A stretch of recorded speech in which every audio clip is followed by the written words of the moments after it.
Yo, YouTube, what's up with your boy? Sports and Fitness Rants. I'm back, guys. Click that like button. Subscribe to my channel. What's up, guys? Welcome back, man. Welcome back, guys. I got a good video for you guys today, man. As usual, we're going to continue to tell the truth about Michael Jordan. We're going to continue to celebrate Michael Jordan, the greatness of Michael Jordan, the greatest basketball player of all time. I want to thank you guys, as usual, for subscribing, for watching my videos, your comments, all the love, guys.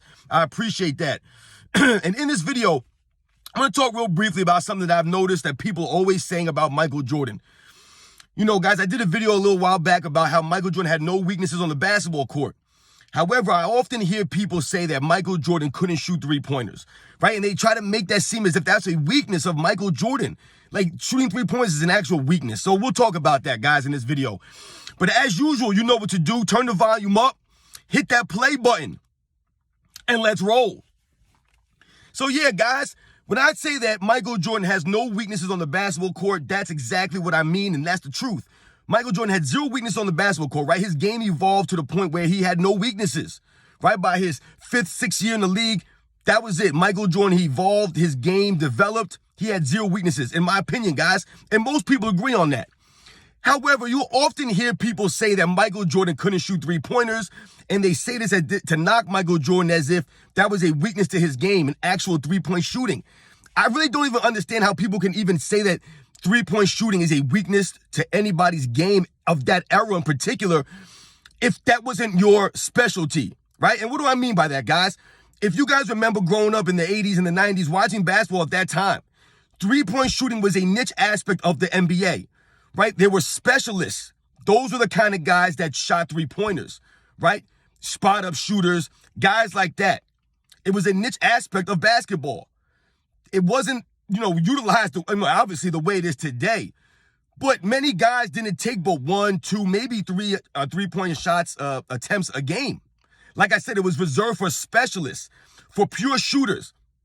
Those are the kind of guys that would lead the league in three-point percentage. Those are the kind of guys that would take three-point shots. Guys like Craig Hodges and Trent Tuckers and Dale Ellis and Larry Bird and, Mark Price. These are the kinds of guys that would shoot three-pointers. These are the kind of guys that were shooters, right? Some of these guys were spot-up shooters, and some of these guys were just pure shooters, like a Larry Bird. But when we talk about three-point shooting as it pertains to someone like a Michael Jordan, and we think about the era that he came up in, three-point shooting was not part of the game like that. Like I said, it was reserved for pure shooters or spot-up shooters, right? Specialists. Michael Jordan was not a specialist. And he actually talked about that one time in an interview when people were asking him about three-point shooting. I believe it was before the 1992 NBA Finals.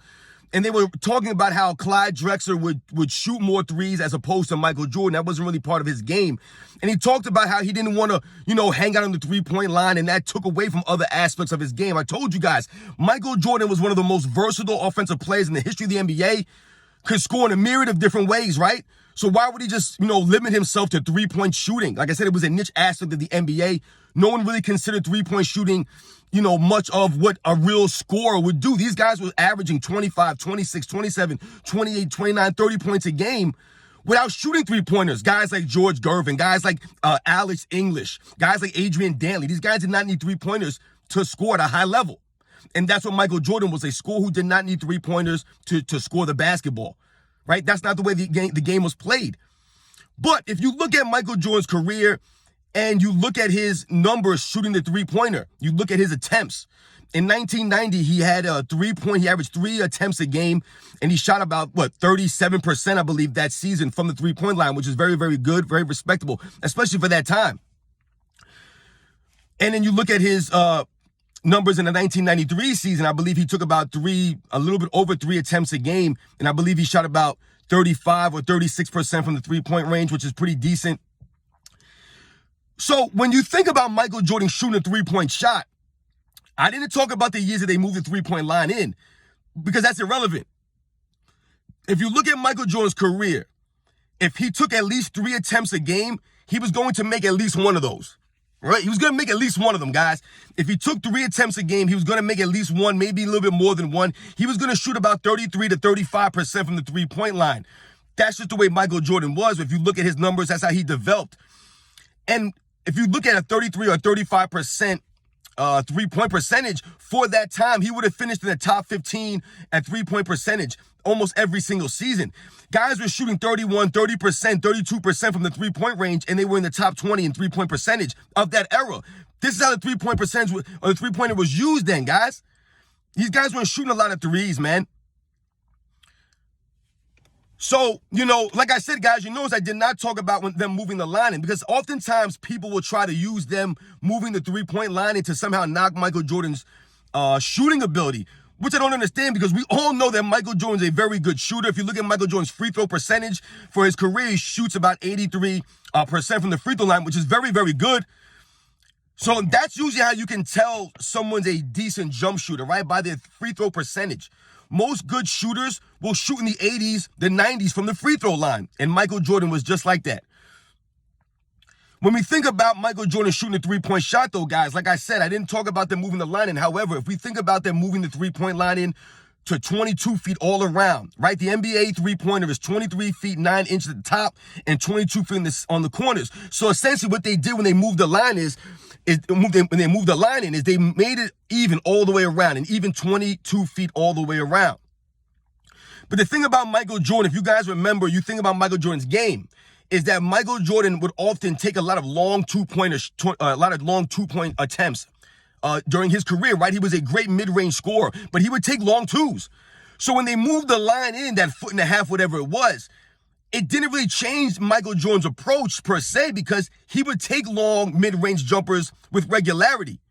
So what it did was it kind of opened him up to attempt more threes. That's really what it was, guys. It had nothing to really do with, them moving the line into helping these guys out. It was moving the line in to get these guys to take more shots, right? To attempt more.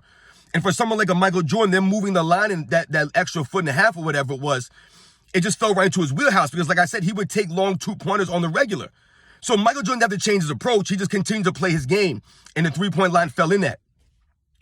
But when people try to say that Michael Jordan couldn't shoot the three-pointer like it was a weakness, we all know that wasn't true. Michael Jordan was an excellent mid-range jump shooter. He was a really great shooter. Listen, guys, if I needed one shot to win a game or to save my life, I don't care if it's from three-point range or from the mid-range, I'm taking Michael Jordan over anybody in NBA history. Anybody, guys. If I need one shot to win a game, Michael Jordan is the most clutch player.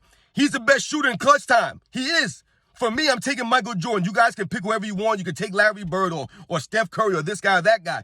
Give me Michael Jordan in crunch time from any place on the court, man. I'll take Jordan. Michael Jordan shooting three-pointers was not a weakness. We all think about the 92 NBA Finals, right? The shrug game, guys, when Jordan set the record for three-pointers and a half. That was the original three-point line. That wasn't pushed in for him, and he was knocking those things down. Why? They were giving Michael Jordan that shot, and he took it. And he was knocking it down because that's what he could do. He just didn't like to limit himself to shooting three-point shots. It was never a weakness. Three-point shooting is a niche aspect of NBA basketball at that time, guys. You did not need to shoot three-pointers to be an effective player in the NBA, to be a great scorer at that time. Like I told you, there were specialists that took three-pointers. It was a niche aspect.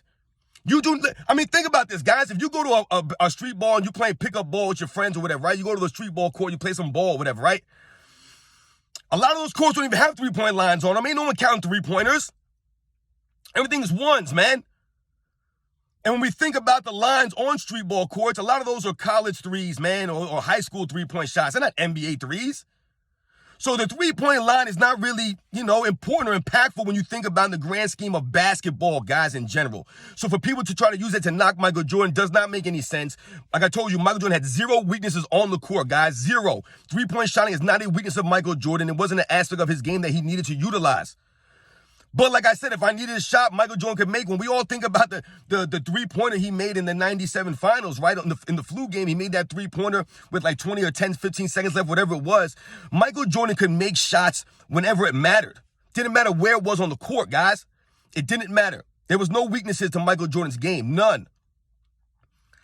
So, guys, I hope you guys understand what I'm saying, man. Michael Jordan, the three-point shot was not a weakness for Michael Jordan. He just did not utilize that in his game. But I told you, if he took three-pointers a game, he would make at least one and a half of those. He's going to shoot 35, 36, 37%, Michael Jordan. He would definitely do that if he took three a game for his entire career. I guarantee you Michael Jordan would shoot about 37% from the three-point line.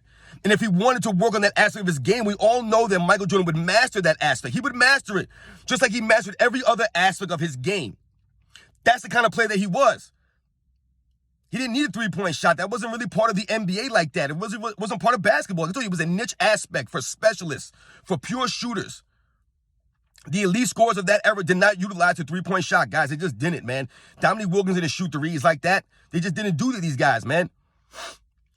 So once again, guys, thank you for tuning in, man. I hope you guys appreciate this video, man. We're going to continue to celebrate the legacy, the greatness of Michael Jordan. Stop the lies. Michael Jordan had zero weakness on the basketball court. Three-point shooting was never a weakness for Michael Jordan, man. He did not need the three-point shot, but if he needed to make a three-pointer, we all know that Mike can make that, man. I'll catch you guys on the next one.